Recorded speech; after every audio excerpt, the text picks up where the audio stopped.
pakailah hidupku selagi aku masih kuat. Bila saatnya nanti ku tak berdaya lagi, hidup ini sudah dari berkat. Hari ini kita mau belajar dari firman Tuhan tentang seorang yang menemukan tujuan hidupnya, yang mengerti untuk apa dia hidup. Dan itu sebabnya dia diberkati oleh Tuhan berlimpah-limpah, ya. Dalam Kisah Rasul pasal yang ke-10. Kisah Rasul pasal yang ke-10.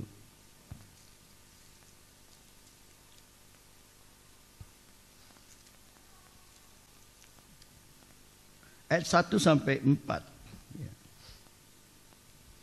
Di Kaisaria ada seorang yang bernama Cornelius, seorang perwira pasukan yang disebut pasukan Italia.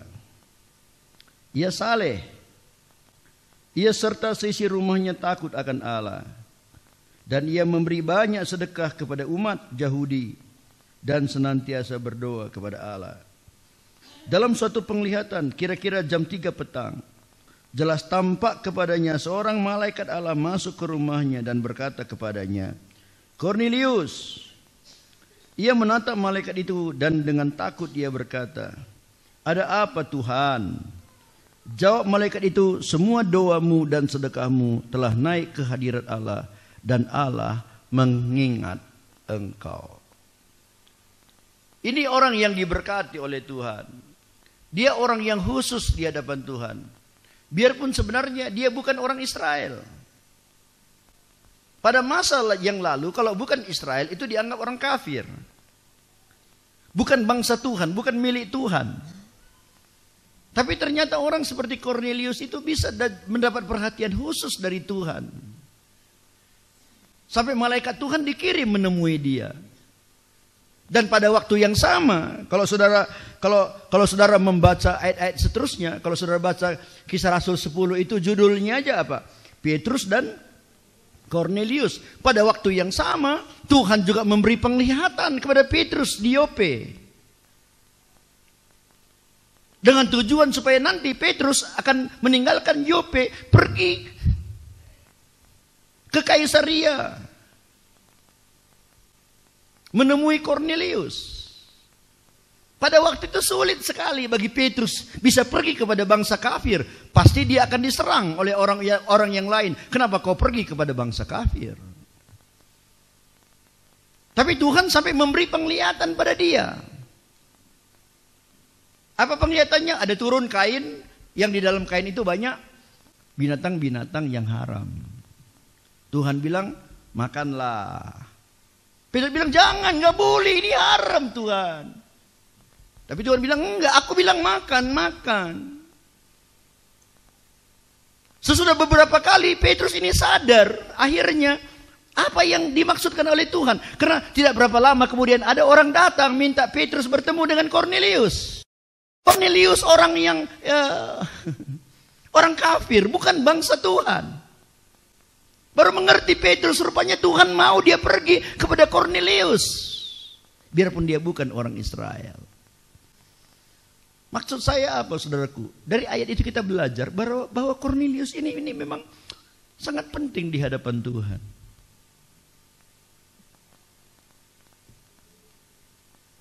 Siapa saudara pernah ketemu malaikat? Coba angkat tangan. Enggak pernah ya. Berarti Cornelius lebih penting dari kita. Kok bisa bangsa kafir itu jadi begitu penting di hadapan Tuhan? Di ayat 2 dikatakan beberapa ciri-ciri yang membuat dia jadi orang yang berharga di hadapan Tuhan. Dikatakan ia saleh. Orang saleh itu bukan cuma orang baik, bukan cuma orang jujur. Tapi orang saleh itu adalah orang yang hidupnya berpusat kepada Tuhan. Ada dua kemungkinan dalam hidup ini, pusat hidup kita. Tuhan atau diri kita sendiri. Kalau pertanyaan ini diajukan kepada kita, menurut saudara, pusat hidup saudara Tuhan atau diri saudara sendiri?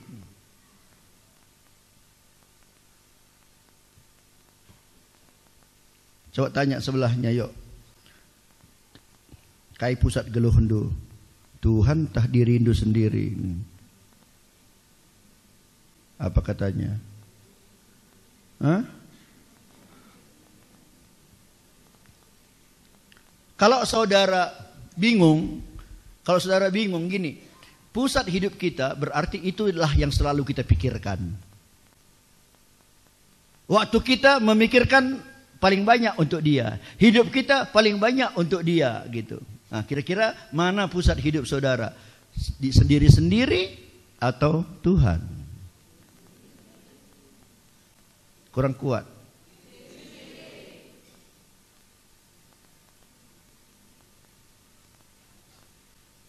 Cornelius enggak.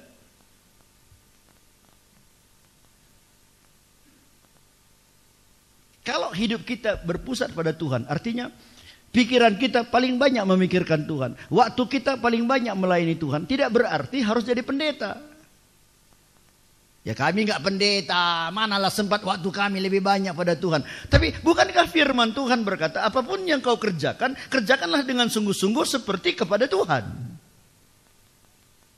Jadi bisa saja saudara nyangkul di ladang, tapi saudara nyangkul untuk Tuhan. Bisa aja saudara jualan, tapi saudara jualan fokus saudara untuk Tuhan. Tuhan, lakulah bikin jualanku ini, banyak bikin untungnya Tuhan. Supaya ada ongkosku ke gereja, memuliakan Engkau untuk Tuhan, ya kan? Berkatilah Tuhan usahaku ini, supaya bisa aku nyumbang gerakan 1000 Tuhan. Supaya melalui itu namamu dimuliakan. Kita bisa mendidik anak kita di rumah. Tuhan, beri aku hikmat akal budi untuk mendidik anakku ini, supaya dia akan bertumbuh jadi orang yang takut akan Tuhan, supaya dia memuliakan Engkau. Jadi tidak akan mengubah semua pekerjaan kita, tapi pikiran kita, tujuan hidup kita hanya untuk memuliakan nama Tuhan. Kalau kita sakit, kita berdoa, Tuhan tolonglah, berilah aku kesembuhan. Supaya kalau sehat aku Tuhan, aku bisa rajin beribadah, aku bisa menginjil, aku bisa memuliakan Engkau.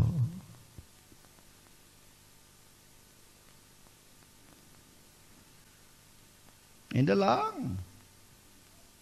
Lah aku bikin tokoku ini Tuhan. Untuk kenapa kau berdoa supaya laku tokomu? Gelan tabah kuaka.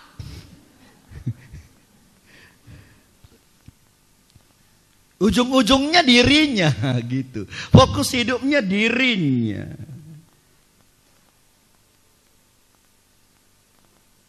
Orang yang begini nggak jelas hidupnya untuk apa. Orang yang fokus hidupnya dirinya sendiri nggak jelas tuh hidupnya untuk apa. Ujung-ujungnya apa nggak jelas. Itu maka sering saya kasih contoh tuh ya, orang yang beli beras untuk makan supaya kuat supaya ke ladang supaya menanam supaya dapat uang supaya beli beras untuk makan supaya kuat supaya ke ladang supaya menanam supaya dapat uang supaya beli beras untuk makan untuk kuat supaya ke ladang untuk menanam supaya dapat uang untuk beli beras. Nggak jelas sebenarnya tujuan hidup itu, nggak jelas gitu. Biarpun semua orang selalu merasa dia punya tujuan hidup, tapi kalau dikejar nggak jelas. Orang yang begitu tidak akan menikmati kepuasan dalam hidupnya, biarpun dia memiliki semuanya. Saudara pernah mendengar saya menceritakan tentang seorang dokter yang mendatangi saya di kota Yerusalem, dan dia bertanya, kenapa? Biar semua yang dicari oleh orang lain sudah kudapat, tapi aku tidak puas. Dan akhirnya saya jawab pada dia, mungkin Bapak tidak punya tujuan hidup. Dan besoknya dia datangi saya, dia bilang, betul Pak Pendeta, aku udah berpikir satu malam ini, selama ini aku menjalani hidup ini tidak punya tujuan hidup yang jelas. Orang begitu enggak akan menikmati kepuasan, enggak akan menikmati kebahagiaan. Cornelius orang yang saleh. Pusat hidupnya adalah Tuhan. Ini yang mau kita pelajari dalam beberapa minggu. Yang sudah kita lewati 7 minggu lamanya. Sebab kita menemukan tujuan hidup kita. Dan kita udah belajar tujuan hidup kita harus tergantung pada tujuan Tuhan menciptakan kita. Tuhan yang menciptakan kita, Tuhan yang menaruh kita di bumi ini, Tuhan yang memberi kita napas hidup, Tuhan yang memberi kesehatan, kekuatan. Untuk apa? Inilah seharusnya tujuan hidup kita. Untuk apa Tuhan menciptakan kita? Untuk apa Dia memberi napas hidup? Untuk apa Dia memberi kepada kita kekuatan? Supaya kita hidup bagi Dia, hidup bagi Tuhan, hidup bagi Tuhan.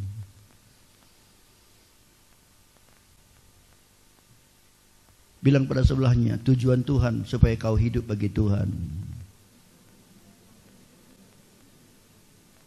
Kalau saudara tidak hidup bagi Tuhan, saudara melenceng dari rencana Tuhan, bilang.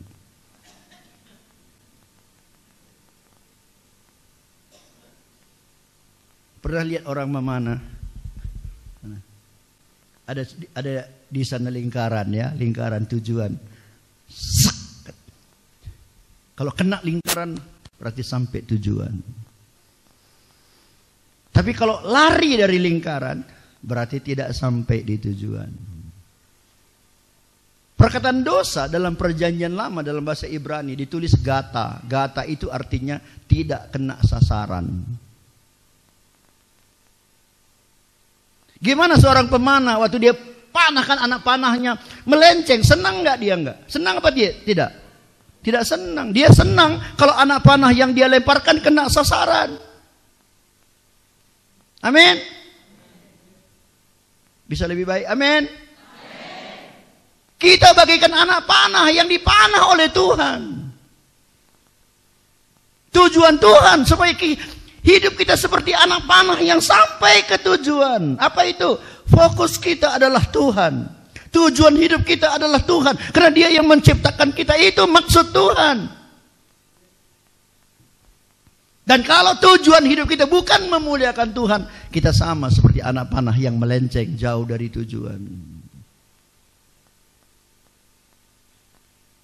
Coba tanya sebelahnya, kau kena sasaran atau enggak? Bilang.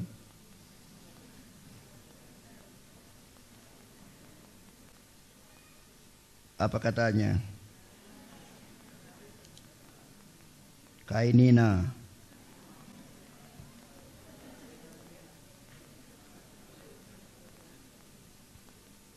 Dengar saudara, dengar saudara. Apa yang saya sampaikan ini tidak perlu mengubah cara hidup saudara.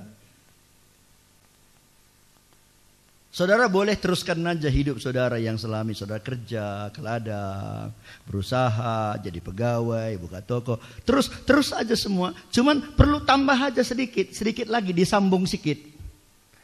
Kalau dulu tujuannya terminal Kabanjahe, sekarang sambung sedikit terminal Simpang 4 gitu. Kalau tujuan saudara selama ini supaya punya rumah, itu bagus. Cuman sambung sedikit lagi supaya nama Tuhan dimuliakan.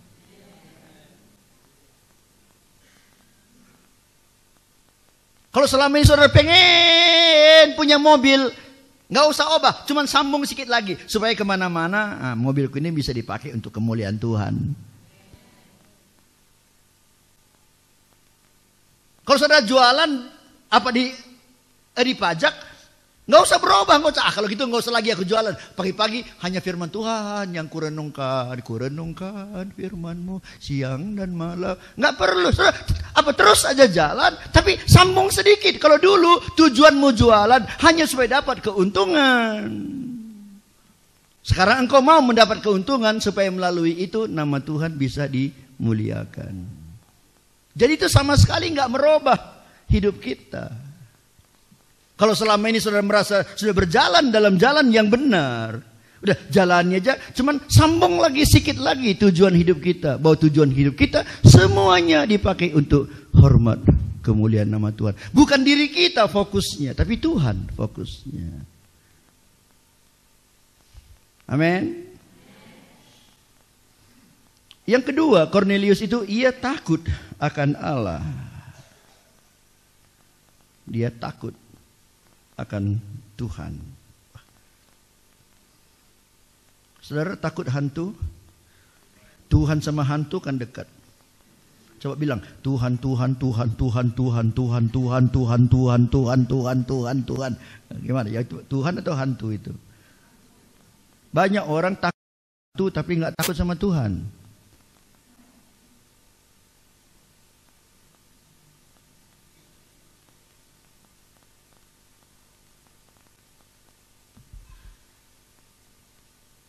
Cornelius takut pada Tuhan. Banyak orang takut sama pendeta, nggak takut sama Tuhan. Ada nggak? Ada. Kalau jailah pendeta, dia melemuk, lemah lembut dia.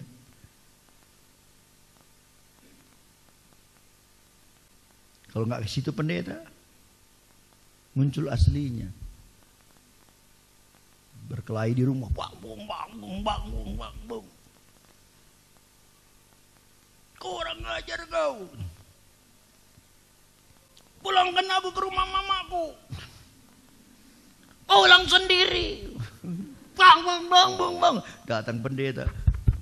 Rumah kami. Langsung pose dulu. Pose dulu. Oh, mari pendeta, mari pendeta. Mama, bikin teh pendeta, Mam. Mama, tadi babi, monyet, gundur. Mama, bikin teh pendeta. Udah siap Pak Pendeta pulang, mulai bapak juga. Aduh. Orang seperti ini takut sama Tuhan apa enggak? Enggak, orang seperti ini enggak takut akan Tuhan.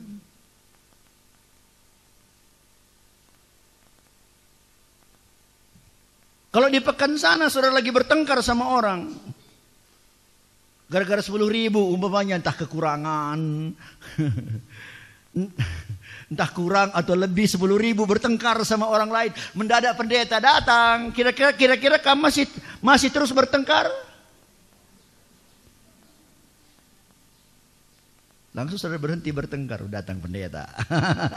Berhenti bertengkar. Udah pendeta pergi, Yesus pergi?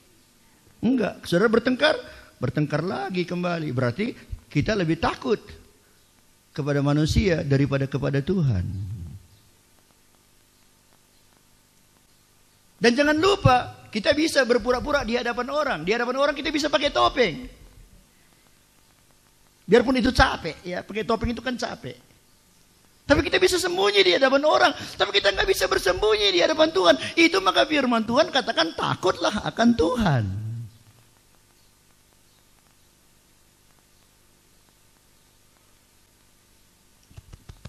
Punya hati nurani. Nggak ada orang lain siapapun lihat. Tapi kita tahu Tuhan lihat. Orang yang seperti itu yang dapat tempat khusus di hadapan Tuhan. Kalau cuma di hadapan manusia, kita hati-hati, kita baik. Tapi di hadapan Tuhan kita nggak peduli. Sudah sendiri kita macam-macam pikiran kita. Bagaimana mungkin kita bisa jadi orang yang khusus di hadapan Tuhan? Nggak mungkin. Orang yang mendapat tempat jadi orang yang khusus di hadapan Tuhan adalah orang yang takut akan Tuhan.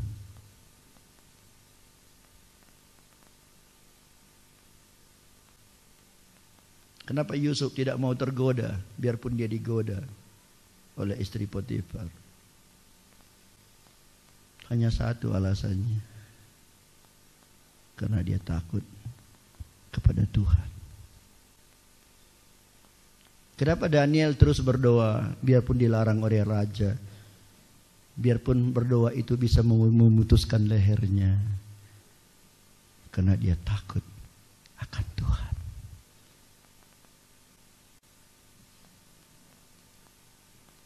Dalam hidup kita, dalam pekerjaan kita, takutlah akan Tuhan.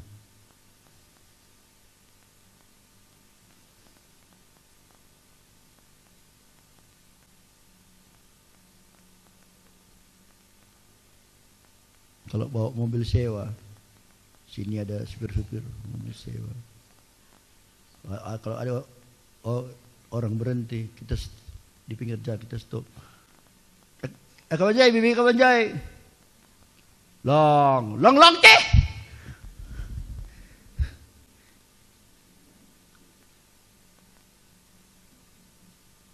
Kira-kira Tuhan dari sorga dilihatnya sedih dia atau gembira? Sedih dia.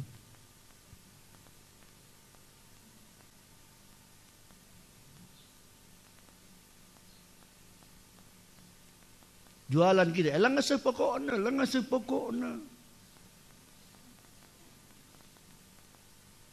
Ngomgalang je untungna. Tuhan dari surga sedih atau gembira? Sedih.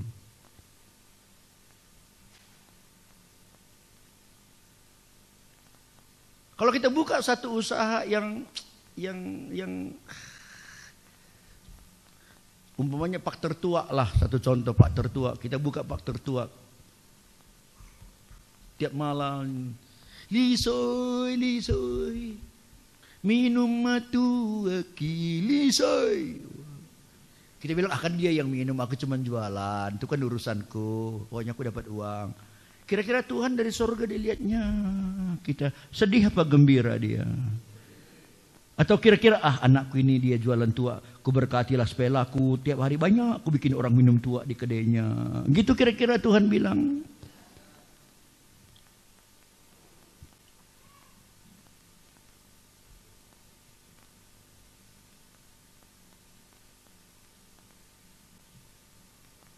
Takut akan Tuhan.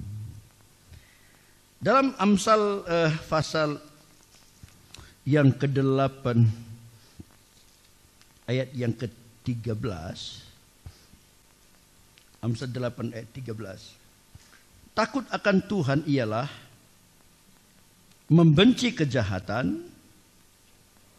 Aku benci kepada kesombongan, kecongkakan, tingkah laku yang jahat, dan mulut penuh tipu muslihat. Orang yang takut pada Tuhan itu ialah orang yang membenci kejahatan.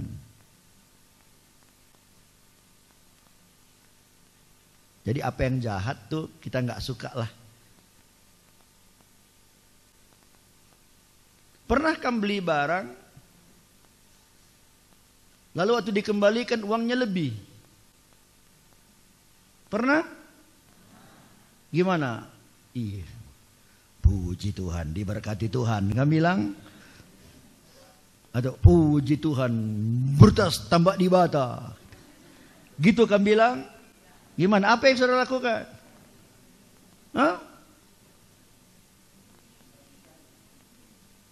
Kembalikan?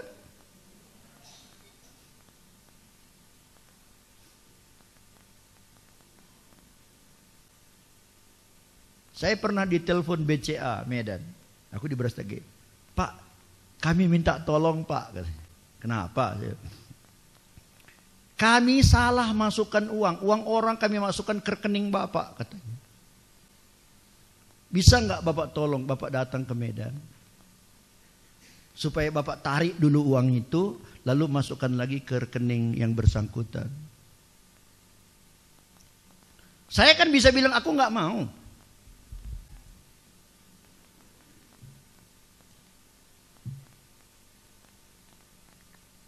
Pernah Pak Olop Sinaga, menantu dari Pak Sukajaya, dia kan kepala BNI, dia bilang doakan kami Pak. Kenapa? Pegawai kami salah katanya, masukkan rekening si A masuk ke rekening B.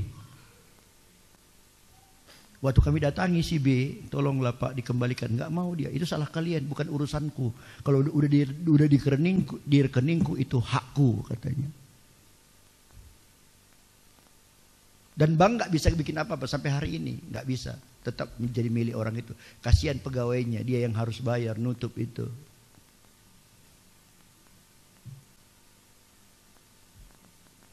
Saya bisa bilang kepada BCA sama, itu urusan kalian bukan urusanku. Tapi kalau ada orang-orang seperti itu, pasti itu orangnya ada orang-orang yang tidak punya hati nurani. Tidak punya hati nurani. Coba tanya sebelahnya, ada hati nurani itu apa enggak? Bilang coba. Apa katanya? Hah? Ada apa enggak katanya? Kalau ada, hati kita itu enggak tahan. Segera saya pergi ke Medan. Mari semua saya tangani pengambilan, masukkan lagi ke rekening orang lain. Kenapa? Karena kita punya hati nurani, kita takut akan Tuhan. Kita takut kepada Tuhan. Orang yang saleh, orang yang memiliki tujuan hidup yang benar, dia takut akan Tuhan.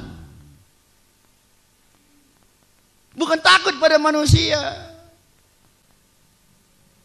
Kalau takut pada manusia, kita hanya menjaga diri kita. Pada waktu banyak orang yang ada di sekeliling kita. Tapi kalau takut akan Tuhan, kita menjaga diri kita. Waktu biarpun tidak ada orang, biarpun kita sendiri di kamar, kita takut akan Tuhan. Amin. Membenci kejahatan. Apalagi tidak sombong. Tanya sebelah dulu, kamu sombong apa enggak? Bilang. Hah? Apa katanya? Hah? Enggak katanya. Ciri-ciri orang sombong, mudah sakit hati.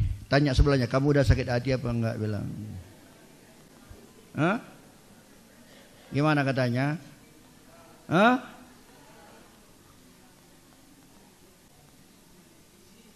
Ada di sini, oh sikit-sikit katanya, ya kan? Ada orang di sini di di belakang suka ngomel-ngomel, bersungut-sungut. Ada di sini, ada? Nggak ada yang mengaku. Itu ciri-ciri orang yang sombong, mudah sakit hati.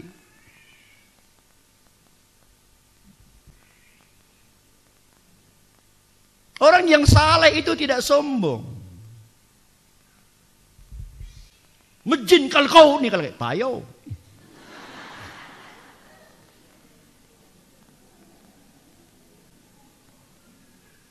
Jelek kali kau kata memang. Itu jelek, doakan supaya enggak jelek. Kan gitu. Ini enggak jelek kau lebih jelek.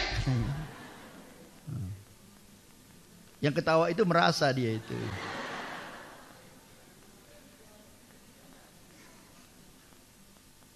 Apalagi ciri-ciri orang yang takut akan Tuhan. Mulutnya berkata benar. Ya di atas yang ya, tidak di atas yang tidak. Kalau bilang belum sampai modalnya, betul-betul lah belum sampai modalnya. Kalau enggak bilang aja kurang banyak untungku. Kalau bilang belum buka dasar hari ini, betul-betul lah belum buka dasar. Jangan dari pagi sampai sore terus belum buka dasar. Pepatah Cina berkata, mulutmu adalah harimaumu. Mulut ini itulah harimau kita. Itu maka Yakobus berkata pasang kang. Kalau kuda itu, saudara-saudara, kalau belum pernah naik kuda, nanti selesai kebaktian ke Brastagi naik sado, ya. Lihat di kuda itu dipasang besi, dari situ dikendalikan dia. Mulut ini harus dikendalikan. Jujur aja, saya sampai hari ini masih belajar mengendalikan mulut.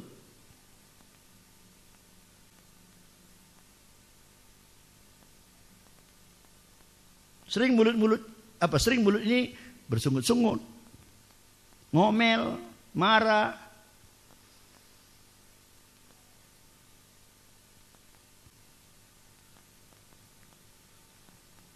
Saya udah beli satu alat, bukan alat sebenarnya, gelang dari plastik. Aku beli di Medan 15.000 sih harganya.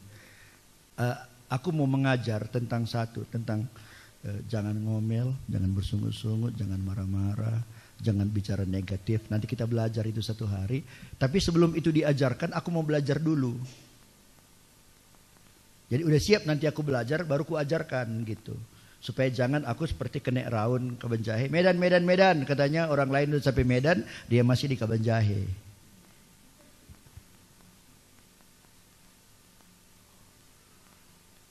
Alat itu apa gunanya? Dia kayak apa gelang di sini, gelang ikat. Setiap kita bersungut-sungut, pindahkan gitu ke tangan kiri. Nanti marah-marah lagi, pindahkan lagi. Ngomel-ngomel lagi, pindahkan lagi. Jadi setiap kita bersungguh-sungguh, setiap dari mulut ini keluar kata-kata negatif, kita pindahkan. Supaya kita sadar, aduh aku udah salah lagi ya, pindahkan. Enggak kaman, enggak. Ih, aduh bohong lagi aku, pindahkan. Pindahkan. Dan kalau kita bisa 21 hari enggak pindah-pindah, maka berarti kita udah menang dengan lidah kita ini.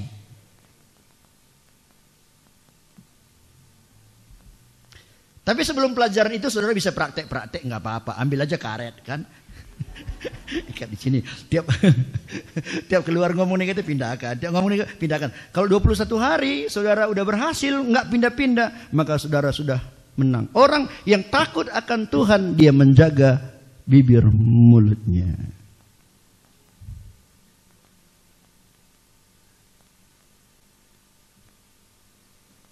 Kita udah belajar di sini tentang apa bedanya fitnah, apa bedanya gosip, apa bedanya kritik. Fitnah itu adalah mengatakan yang tidak benar. Kalau gosip mengatakan yang benar tapi pada orang yang tidak bersangkutan.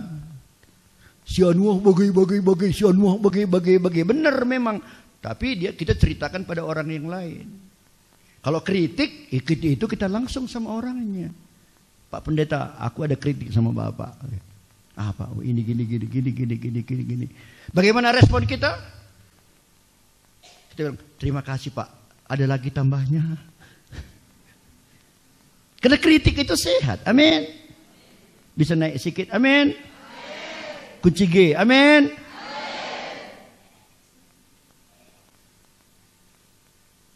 Apalagi sifat Cornelius.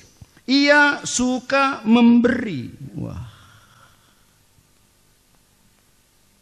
Ia saleh, ia serta sisi rumahnya takut akan Allah dan ia memberi. Jadi Cornelius itu orangnya suka memberi. Ini orang yang memiliki tujuan hidup yang benar. Dia ngerti. Dia diberi itu tujuannya apa. Dia diberi itu tujuannya supaya dia bisa memberi.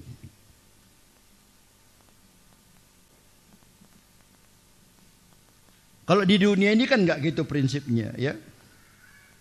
Kalau di dunia ini orang lebih suka menerima, biarpun di mulut kita selalu berkata kita lebih suka memberi.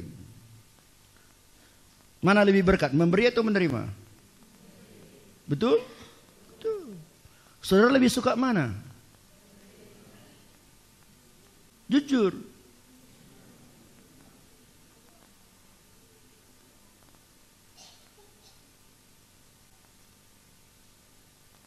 Kalau di luar sana kita bikin 2 tumpuk baju. 1 tumpuk semua boleh ambil gratis. 1 tumpuk lagi 25.000 satu. Mana yang lebih dulu cepat habis? Kita lebih suka yang mana?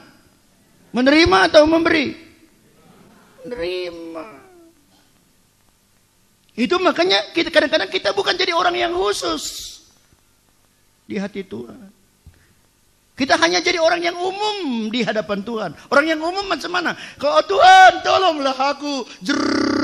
Air matanya Tuhan. Aduh kasihan, nangis dia. Sungguh-sungguh dia diberi oleh Tuhan. Tapi kadang-kadang berdoa pun kita nggak di situ hati kita, ya kan? Siapa kan pernah berdoa makan 2 kali? Kenapa mesti 2 kali? Udah berdoa tadi aku apa belum ya? Jadi nggak di situ hatinya. Orang-orang seperti itu berdoa mana lah didengar oleh Tuhan?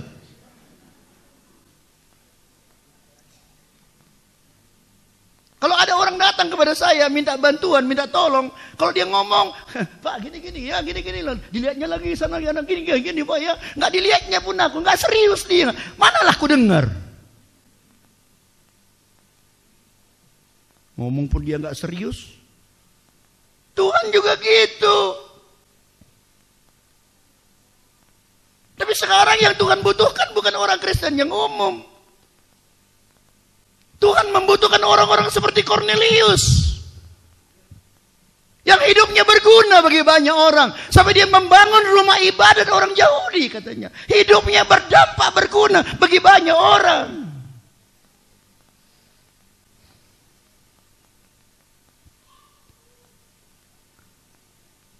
Tanya sebelahnya, saudara mau hidupmu berguna bagi orang lain?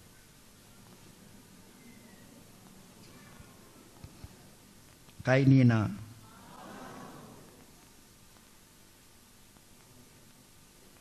Kalau mau suka memberilah, bilang.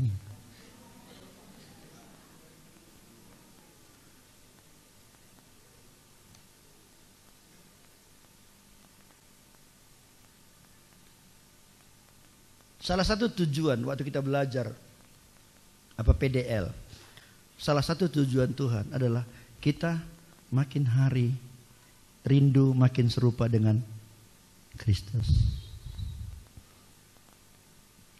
Tuhan itu kasih. Amin.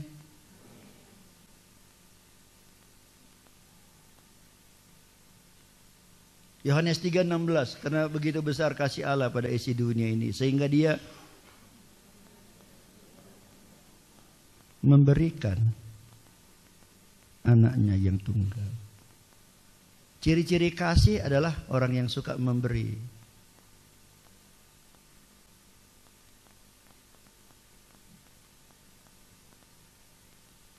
Kalau orang yang tidak suka memberi, diragukan ada kasih di hatinya.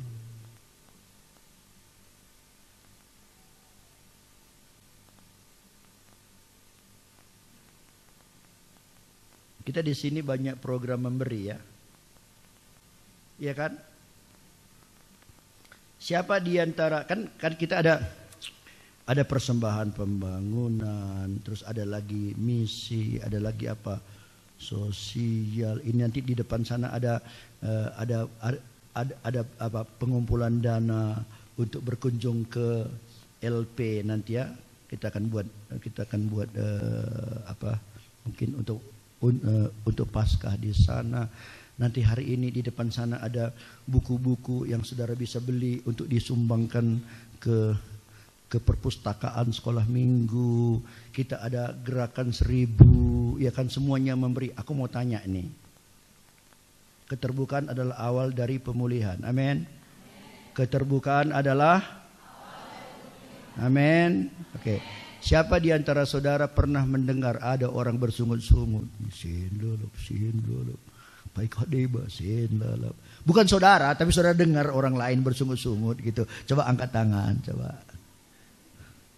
Keterbukaan adalah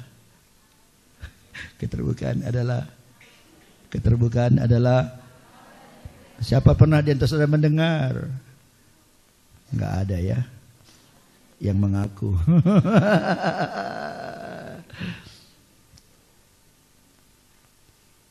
Tapi saya percaya bahwa kedewasaan seseorang itu kan itu bisa diukur dari pemberiannya. Apa beda anak-anak sih dengan orang dewasa? Apa bedanya? Anak-anak nggak pernah belajar memberi.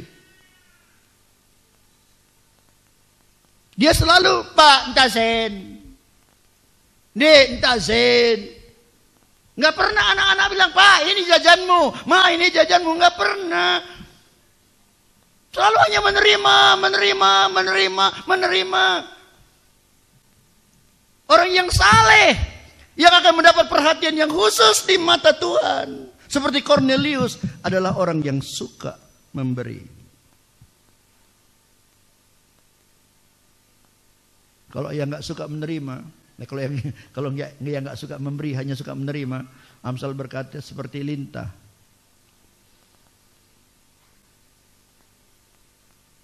Tahu lintah? Si lintah mempunyai 2 anak perempuan.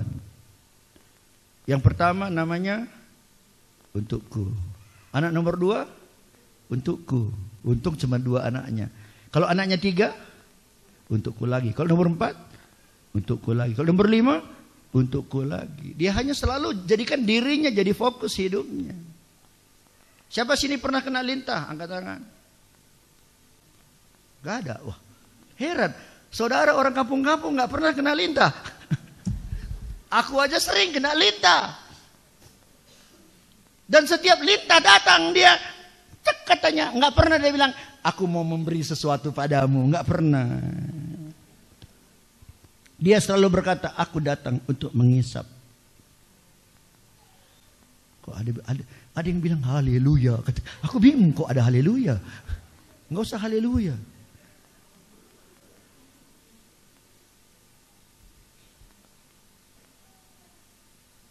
Tapi dalam Tuhan prinsip kita kan nggak gitu, berilah maka kamu akan diberi. Dan prinsip ini kita udah belajar sebenarnya, apalagi orang Karo. Orang Karo itu 99% petani. Bahkan pengusaha-pengusaha yang di kota pun adanya ladangnya kan. Dan semua ngerti. Nggak ada yang nggak ngerti bahwa untuk menuai itu harus menabur dulu.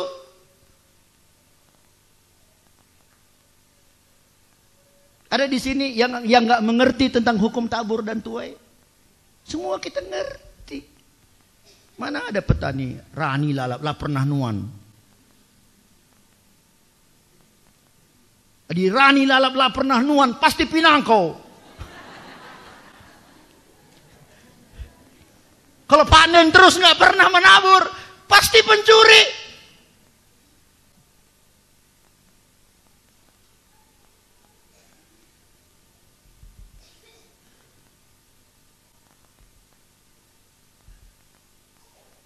Tapi kita selalu ada alasan untuk sulit memberi. Kenapa?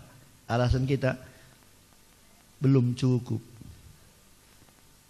Kita aja pun masih kurang. Coba ada kekurangan, nggak pernah mau menabur, masih kurang, nggak pernah mau menabur. Apa yang terjadi? Lalap kurang. Bagaimana sikapnya supaya bisa lepas dari kekurangan? Harus berani bertindak, menabur. Mungkin untuk beberapa waktu dia menderita, tapi sesudah beberapa waktu menderita, dari hasil taburannya dia akan menuai. 3 yang bilang amin. Tambah 2 lagi. Ketawa lebih banyak.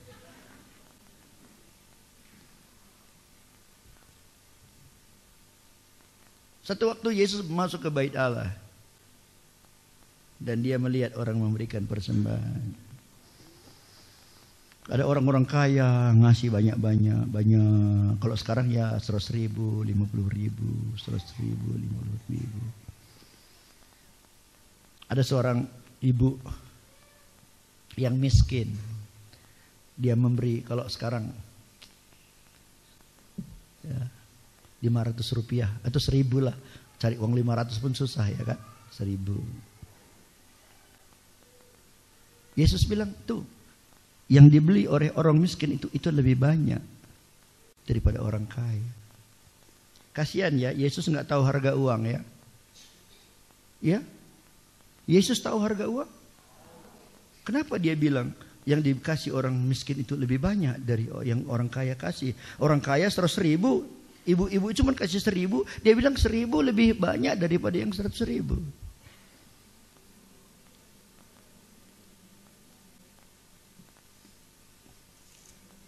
Markus 12.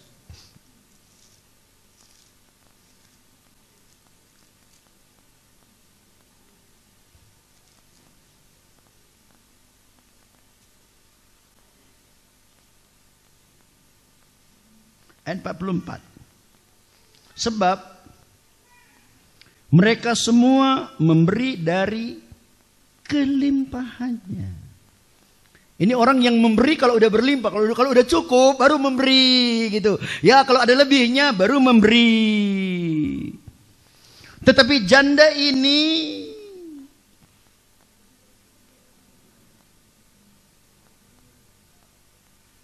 memberi dari kekurangannya. Semua yang ada padanya, yaitu seluruh nafkahnya. Makanannya pun diberikan, bukan berlimpah, bukan lebih nih. Dalam kekurangannya, ini sama dengan janda Sarfat, bukan? Janda Sarfat pergi cari kayu keluar untuk memasak makanan terakhir untuk dia dan anaknya. Hanya tinggal sedikit. Dan Elia berkata, masakkan roti untukku. Dan janda itu berkata, baik. Dia memasak dari kekurangannya, bukan kelebihannya. Dan mujizat terjadi untuk janda Sarfat.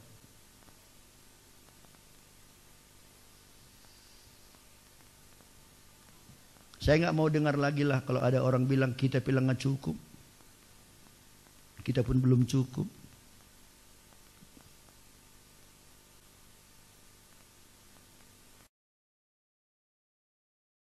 Itu kan yang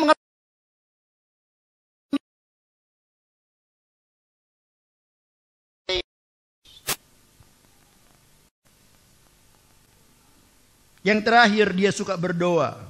Ya.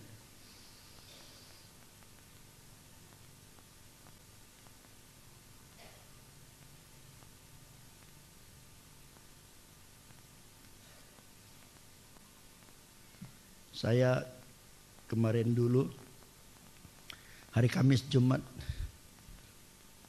ada penginjilan di Marike dan beberapa ibu datang pada saya sebelum kebaktian. Mereka ngeluh, gimana suamiku kok nggak bertobat-tobat. Ada yang bilang anakku nakal, doakanlah. Saya bilang, ibu jangan putus asa. Ibu doa terus.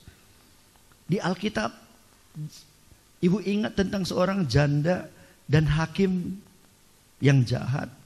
Janda itu ngotot terus sampai akhirnya hakim yang jahat itu mengabulkan permohonannya.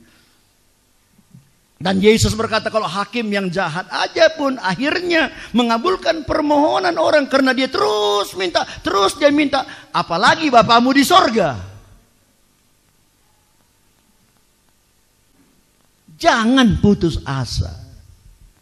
Apapun masalah saudara, jangan pernah putus asa. Bilang sebelahnya, jangan putus asa.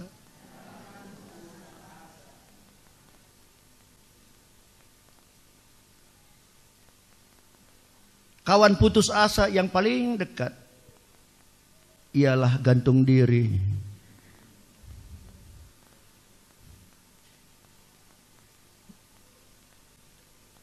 Bahasa Ibraninya delis.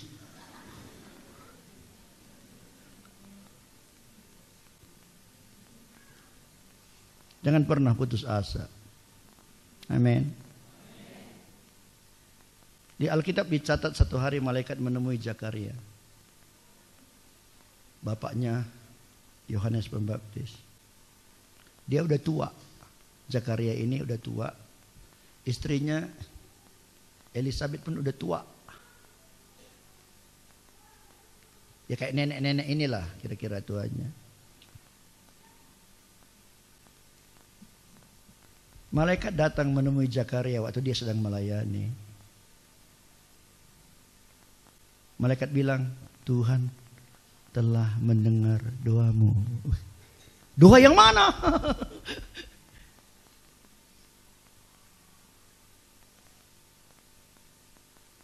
Pak Sukajaya, kalau malaikat datang bilang Tuhan telah mendengar doamu, gimana? Doa yang mana? Karena sepanjang hidup itu kamu udah berdoa selalu kan? Berdoa banyak. Doa yang mana? Doa yang mana?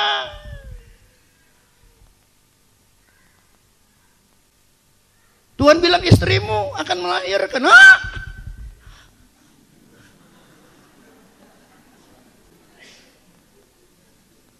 Pernah enggak Zakaria berdoa untuk anak? Pernah. Kapan? Dulu 50 tahun lalu. Waktu baru-baru menikah. Tuhan, biarlah kami punya anak. Dulu. Tahun lepas tahun, tahun lepas tahun, tahun lepas tahun. Secara manusia mungkin sekali-sekali terlintas dalam pikirannya, nggak mungkin lagi. Karena aku udah tua, istriku pun udah tua. Tidak mungkin lagi. Tapi luar biasanya Zakaria. Dia nggak bilang, Tuhan kau nggak dengar doaku, mulai sekarang nggak mau aku melayani kau lagi. Nggak bilang gitu. Ada di sini yang dulu rajin melayani, sekarang nggak mau melayani lagi. Semua bilang, aku tahu siapa orangnya itu, bilang. Dulu begitu semangat, menggebu, sekarang nggak mau. Kenapa? Dia kecewa sama Tuhan. Kenapa aku udah melayani, hidupku nggak berubah-ubah, masih begini. Entah ada, entah enggak. Tuhan itu udahlah, aku nggak mau melayani lagi. Zakaria tidak, dia terus melayani. Dia nggak pernah putus asa. Bilang sebelahnya, contoh Zakaria kawan, bilang. Bikin begini, contoh Zakaria kawan, bilang.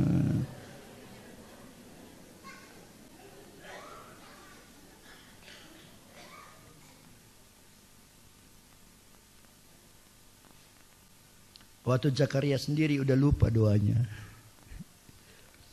Waktu Elizabeth sendiri udah lupa doanya. Tuhan nggak lupa doanya. Haleluya.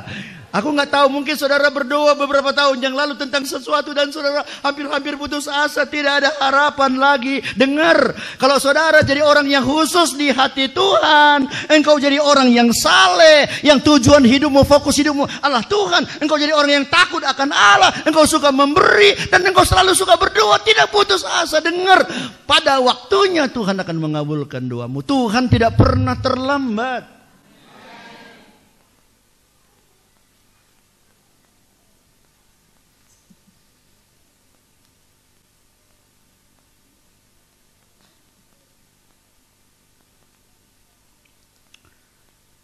Saya mau menutup.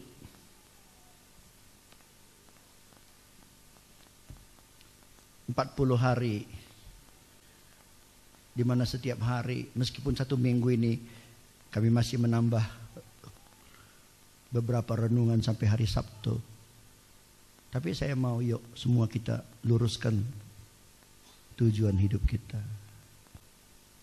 Luruskan tujuan hidup kita. Kalau engkau memiliki tujuan hidup yang benar, fokus kita adalah Tuhan, maka kita akan jadi orang-orang yang khusus di hadapan Tuhan. Dan Tuhan pasti akan mengerjakan perkara-perkara yang besar di dalam kehidupan kita.